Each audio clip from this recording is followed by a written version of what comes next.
Church in Houston, Texas. A9, and thank you for sending your news crew here to Houston, Texas. As Christians, we believe that all people should be able to live together in peace.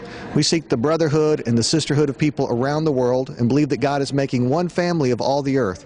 We pray for the day when all people will live safely, when all children will have a home and something to eat, where schools will be available to all people, and where people of faith stand arm in arm, hand in hand, shoulder to shoulder, seeking God's peace for the world. Thank you for giving me an opportunity to speak to you today.